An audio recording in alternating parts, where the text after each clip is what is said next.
So, for instance, in the work of Pliny, when he's investigating the Christians, he mentions they get together weekly. He doesn't tell us what day of the week they get together. But when we have evidence, that evidence always points in the same direction, that the Christians get together on Sunday. Now, I don't expect you to just take my word for it. So it's more likely that Pliny is referencing a Saturday, a typical Saturday for the Christian community. There are times where they don't tell us what day they get together. So, for instance, in the work of Pliny, when he's investigating the Christians, he mentions they get together weekly. He doesn't tell us what day of the week they get together. But when we have evidence, that evidence always points in the same direction, that the Christians get together on Sunday. Now, I don't expect you to just take my word for it.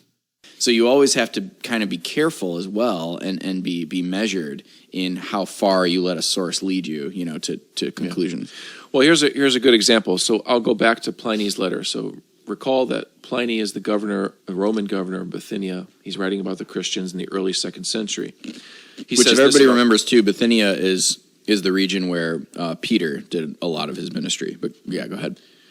So Pliny writes to the emperor. The Christians, asserted, however, that the sum and substance of their fault or error had been that they were accustomed to meet on a fixed day before dawn and sing responsively a hymn to Christ as to a God, and to bind themselves by oath, not to some crime, but not to commit fraud, theft, or adultery, not to falsify their trust, nor to refuse to return a trust when called upon to do so. Okay, so from that you would think, okay, they're meeting in the morning, so it's probably Sunday morning, right? Mm-hmm. Pliny goes on. When this was over, it was their custom to depart and to assemble again to partake of food, but ordinary and innocent food. Even this, they affirmed, they had ceased to do after my edict, by which, in accordance with your instructions, I had forbidden political associations.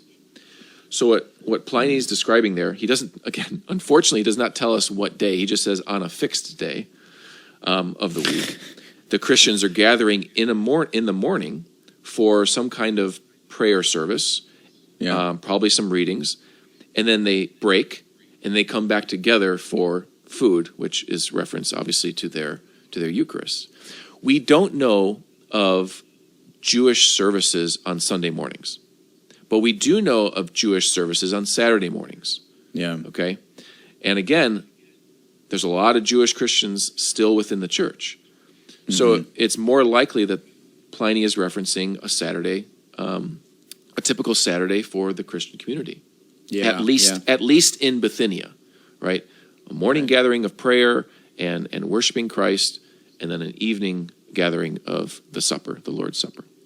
Well, apart from just Bithynia, but we can also apply that to the region around Smyrna, because in the document, The Life of Polycarp, we have a description of sort of what the Smyrnians were doing at this time. So Paeonius, who's the writer of The Life of Polycarp, which I believe he's early 3rd century, is that right? 3rd century father, yeah. Yeah. Early 3rd, I think, yeah. So he's writing this. He's the Bishop of Smyrna. So he's writing this, describing the life of Polycarp based on the traditions that he's received in his own see. And remember that Polycarp was Bishop of Smyrna, so he's sort of writing down in a way the history of their little church. But he mentions, and he says, on the Sabbath, and pay attention to the words here. So on the Sabbath, when prayer had been made long time on bended knee, he, Polycarp, as was his custom, got up to read, and every eye was fixed upon him, and the lesson was the epistles of Paul, and so on and so forth. So you can see that this is like teaching, readings, exhortations, okay?